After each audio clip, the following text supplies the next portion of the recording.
Welcome back. You're watching Gravitas. In our next big discussion for the evening, the Indian Space Research Organization, or the ISRO, has gone where no nation has ever gone before. On Wednesday morning, using PSLV, ISRO hurled into space 3 Indian satellites and 101 small foreign satellites. No other country has ever tried to hit a century in a single mission. WION's senior editor Padma Rao gets us this report.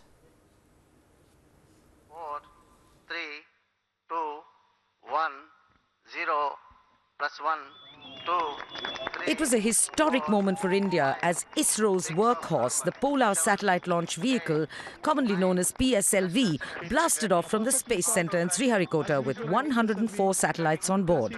In all glory. The satellites included a 714-kilo main satellite Cartosat-2 for Earth observation and 103 other nano-satellites, most of which were from the United States, Germany, Israel, Kazakhstan, the Netherlands, Switzerland and the UAE.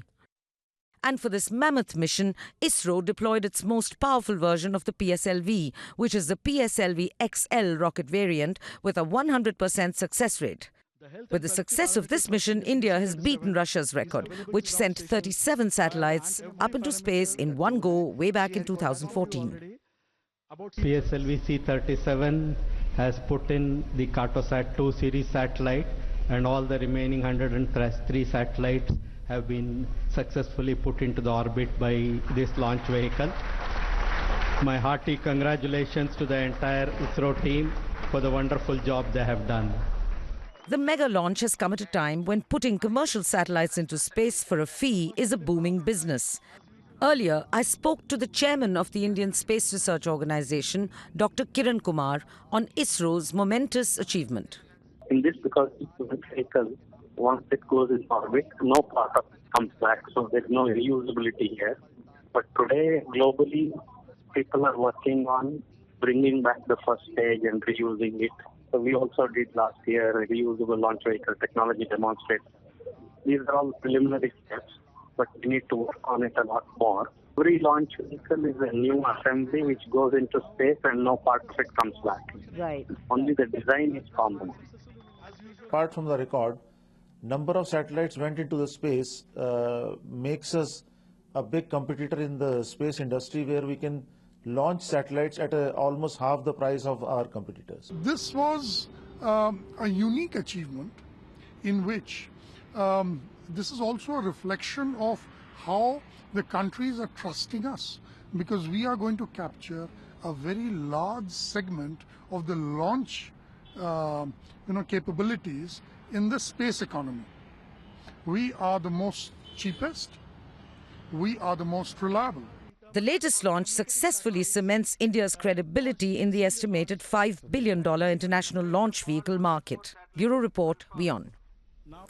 All right, over the next few minutes, we're going to be discussing ISRO's feat and what it really means in terms of business coming in for India. I have with me Mr. Amitav Ghosh. He is a space scientist. He's working on the NASA's Mars mission as well. Thank you so much, sir, for speaking to us here on WION. He joins me live from Mumbai.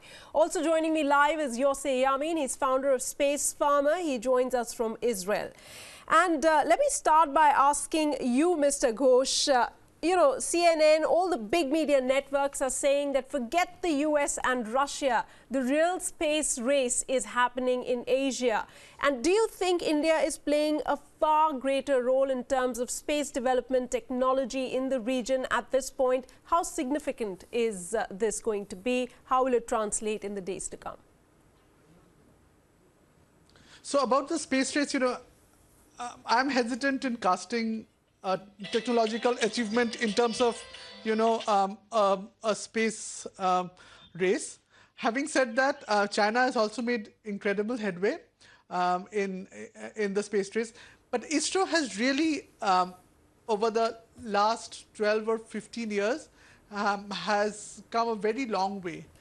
To give you a sense, I think around 1999, ISRO had maybe a budget of 200 million. Now it has a budget of 1 billion plus.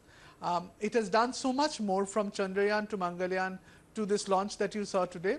So I think ISRO has staked a claim as an engineering powerhouse in the space business, and it has had the support of everybody from the public to the government, across parties, and it has consistently been supported in budget increases. So, and most importantly, it has added to the India brand. All right. So which is very important. Absolutely. That's, I think, the biggest takeaway, adding to the Indian brand. Mr. Yamin, if I can come to you, the ISRO has done something which is a first in many ways. Your thoughts on ISRO's feat? Yeah, first of all, I would like to appreciate ISRO and their achievement today, actually this morning in Israel time. We accomplished a fascinating launch of 102 small satellite space driver or vehicle, which I can say it can be dramatically expanded once we will find a partner like ISRO, the PSLV XL launcher, that will put us in a position that we can trust the launch vehicle industry. So far, we are facing a strong shortage coming from the Western world. As you mentioned before, the Asian market is really kicking and booming, which is great. The reliability of the PSLV is dramatically a good cushion for us to go and proceed our business with ISRO and the Indian nation. And as I can say, we can even get a cheaper insurance coverage, as this is a really reliable horsepower, and we like it a lot. So once again, I think ISRO and India are going to play a big place and to even lead the market for these important small satellite launchers, and not only the big ones. Right. So, it's cost effective and it's reliable. That's what the countries, the world is looking for in terms of the space program India has. Mr. Ghosh, what according to you makes the ISRO uniquely qualified to achieve a feat like this? So, of course, ISRO has a very rich technology heritage, but let me just back into what your previous speaker just said. Right. So he mentioned the small satellite launch market. So I think it's very important to realize that the launch market that you mentioned, the $5 billion or the number that you mentioned, is not entirely small satellite launch market. So you have to understand that there are bigger payloads that need to be launched, and that perhaps the PSLV cannot yet address. So of course, India has the GSLV in its pipeline. And of course, much larger payloads, like for example, if you wanted to go to the moon or send a man to the moon, you would perhaps need a much larger launch vehicle, which perhaps India doesn't have up to now. So it's very important to differentiate where exactly, which part of the launch market India is addressing. And what was your question again? Sorry. My question was, what according to you makes the ISRO uniquely qualified to achieve a feat like this? Right. See, there is a very rich technology heritage. You have to understand. I mean, ISRO has been consistently working on technology development. It has a very rich technical talent. It has relationships with industry. It has a relationship with international partners. So it has done a lot of things right for the last 20 years. So this is not an overnight success story. So there is an incredible talent pool at ISRO. So this is not a surprise. This is absolutely where it is headed, and this is going to get much bigger as ISRO launches Chandrayaan 2, Mangalyaan 2. This is just the start, I feel. All right. Mr. Yossi Yamin, Indian scientists saying this is just the beginning, many more things to watch out for in terms of India's space programs, be it the Chandrayaan 2 now or the other missions that are lined up for the coming few years. How does the world, for instance, how does Israel see India? Is it looking at a long-term partnership at this point in time, more and more faith with these big missions coming to a successful ending? Right. I can say that India and Israel are partnering very nice, not only recently. I know that from 2008, and now it's even expanded. I think that the space programs can be partnered more heavily. And as I can see, as much as we will be able to replace the old space capacity, means to replace astronauts, which are only 3 on board the ISS, with small satellites which allow direct remote science, you can expand the science for humanity dramatically. And then we will see that many scientists are joining this opportunity. So Israel and Indians and all of Asia can participate in this actually boom.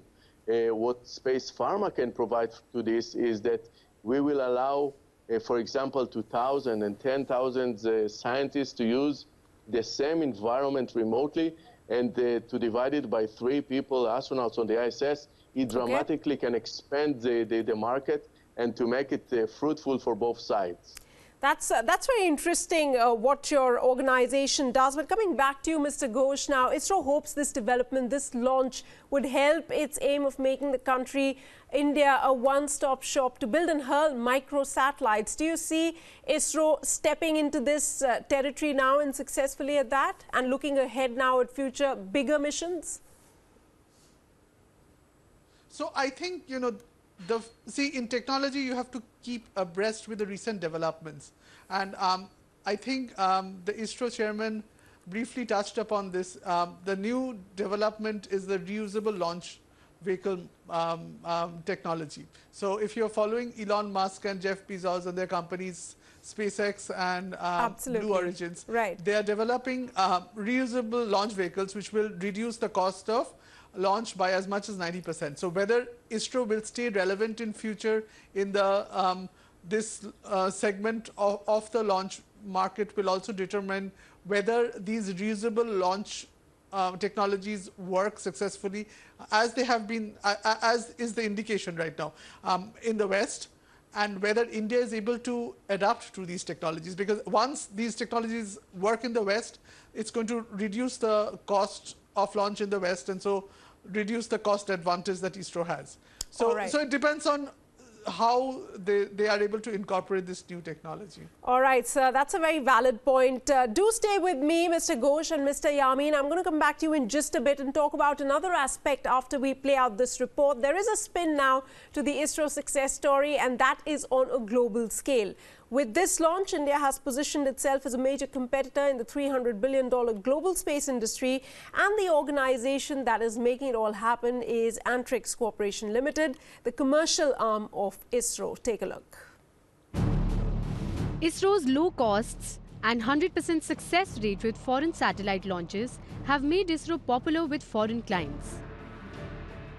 Other global private space programs, Arianespace and SpaceX, are yet to become cost-effective. Between 2013 and 2015, it cost $100 million after subsidies to launch a satellite on Arianespace rocket and around $60 million from a SpaceX rocket. In contrast, ISRO charged just $3 million per satellite launch. Till 2016, out of the total 121 satellites, ISRO has launched 75 foreign satellites of several countries like Algeria, Argentina, Israel, Italy, US, Canada, Denmark, etc. In 2015, the foreign exchange revenues of ISRO's commercial arm, Antrix Corporation, rose by 204.9%. In 2015-16, commercial launches brought in 230 crore rupees, amounting to 4% of ISRO's average spending over the previous 3 years. At this rate, and with the current success of ISRO, the organization has the potential to become a world leader in the global space industry and also become a major source of foreign revenue for India. Vrinda Agarwal, WION, New Delhi. All right, with that, let me quickly go across first to Mr. Yamin. I believe he has to leave for another engagement for a prior commitment. Mr. Yamin, according to you, is India the next big contender? We were speaking to Mr. Ghosh earlier, and he said that he will not recognize this as a space race as such. But your thoughts on India's being the next big contender in the space programs that we're seeing across the world? Right. I don't see that as a space race. I see that as a new position of humanity. What I can see right now is that people are feeling that space is not really far, is not so expensive, although can be much more wider. And that will compensate the current space race conditions that we are facing. In my opinion, and I like it, and I feel it from a day to day, we will do more and more engagement with the Asia, mostly with the Indians and ISRO and Antrix as the commercial arm. And I see that more expendable positions are now valid, as it is very common for more to participate in this capability. And that will build and increase the market compared to what we can see right now. And I would like to appreciate the opportunity to speak about it with you. And once again, to say thank you to the ISRO and the Indian team. All right, Mr. Yamin, thanks so much for joining us there and making time and speaking to us here on this story that we're tracking. Mr. Ghosh, what according to you makes ISRO and Antrix the preferred choice for the business of space in today's day and age? So I think you mentioned the reasons, the economies of cost, the reliability going back factor to the previous question about space. Okay, and sure. Also the reliability, of course, over 20 years. But going back to the previous question, you know, about the space race, see, I think the story is really the emergence of the Indian space power. So space race is, I think, largely a media creation. You know, I think each country goes in a trajectory of exploration based on their priorities. And if you do apples to apples comparisons, you will see that China, for example, has already launched astronauts. So that is not a fair comparison. What the big story is the development of Indian capability and the support it has from the government in terms of the budget, which is allowing ISRO to go ahead, and the ambitious plans that they have to go ahead. But there's going to be many challenges, including funding challenges probably. So for example, if you want to go send humans to the moon, other than the technology, ISRO would need a lot of money. So if say the ISRO wanted a 300% or 500% budget increase, so that has to be comfortable to the government and to politicians across both sides and to the public. Right. So this is a national endeavor. It's too narrow to focus it as a space race. Okay. And I think in that entire complex scenario, India is doing exceedingly well. The space program has really taken off. It has made Indians proud, and more noticeably, people say tomorrow they are going to wake up in Buenos Aires or Dominican Republic or in the US, and they are going to read about this achievement. Absolutely. Which is a huge branding. Absolutely. So from what you're saying, I understand. Let's take India's Mars orbiter, the Mangalyaan mission, which the Prime Minister also lauded and said that it's made in lesser cost than even the Hollywood film Gravity was made. So is that comparison right? So you're saying if another foreign nation perhaps went ahead with a similar sort of a Mars mission, could it have been done in as low costs as India did, or India claims to have done, or would the costs have been much higher? What was the last part of your question? If another country did the same kind of a mission, would it be able to do in the same low costs or as has been projected, or would the costs have been significantly higher? It's a very good question, and I tell you, and the answer is probably maybe. The US, when it launched Pathfinder, it was Mars Pathfinder mission, the first landing rover. That was actually executed at a price lower than the Kevin Costner movie at the time, which was Waterworld. So it was executed at $175 million. And this was launching a rover on the ground. So also there are ways accounting is done, and it's very complex to mention here. So NASA has full cost accounting, and ISRO has a different type of accounting. Having said that, ISRO does have some price advantage, but the answer to your question is yes, there are missions in the US which are done on a very shoestring budget, for like the mission to Mercury.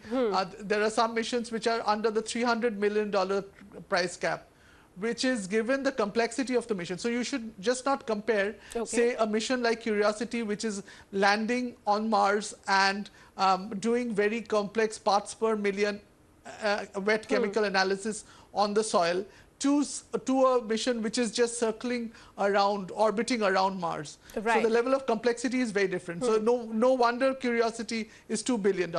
So the answer to your question is India probably has some cost advantage, but not as much as you would think it does. All right. Also, as we come to the end of the discussion, sir, it's been very interesting talking to you. Also, I wanted to take in your thoughts on what are the challenges that India has and what it can do to further the ambitions that it has in the space technology area that it is starting to explore and also achieve success. See, I think the challenges that is related to building of capability, not just for ISRO, but for every sphere of national life. See, India, 500 years back, was a technology superpower because there were specialists in niche areas who really knew their field. I think India, again, needs that to happen. A country is great because it has very talented people working in specialist disciplines, be it be electronics engineering or be it be architecture. India needs specialists really, really badly for national development. So that is what will move ISRO forward, and that is what is going to move India forward as a nation as well. Right. And also, you know, I was reading up that many media reports are lauding this achievement, but they're also at the same time showing the reality, saying that even with this feat, India does remain a modest player. And you mentioned this earlier. I want you to throw some light on it, because India still is struggling to send heavier satellites into orbit. We do not have a decent cryogenic engine, to quote from one of the experts who said. So some areas where India still needs to work a little bit harder to make its presence felt on a world scale. Absolutely. See, space is a journey of discovery. So obviously, ISRO needs to work on many things, in the future as it progresses. So it would need a larger launch vehicle. For example, if it is headed to Mars and it wants to launch a rover, it has to master the technology of landing the rover, getting through the Martian atmosphere, and getting the rover safely on the ground. If you recall, 50% of the missions to Mars are destroyed when they try to land on Mars. So then if you send something to, say, Jupiter or to Pluto, then you have to, the solar energy is not sufficient anymore. Then you have to think of something else like nuclear energy to sustain yourself. So there are many, many challenges that ISRO will probably conquer as it forges ahead in the coming decade. Absolutely. Mr. Ghosh, so as you pointed out earlier, it might be a great feat, breaking records previously held by Russia, and a lot of media talk, a buzz, that's all well. But this mainly signals the development and shows development of India's capability and the ambitious plans that it has in the near future. Thanks so much for joining us this evening on the show and sharing your thoughts with us. We're going to be taking a short break here. That's it then on Tonight on Gravitas. You can track all of our top stories on our social, digital and mobile media platforms. This is me, Sana Khan, signing off. Good night.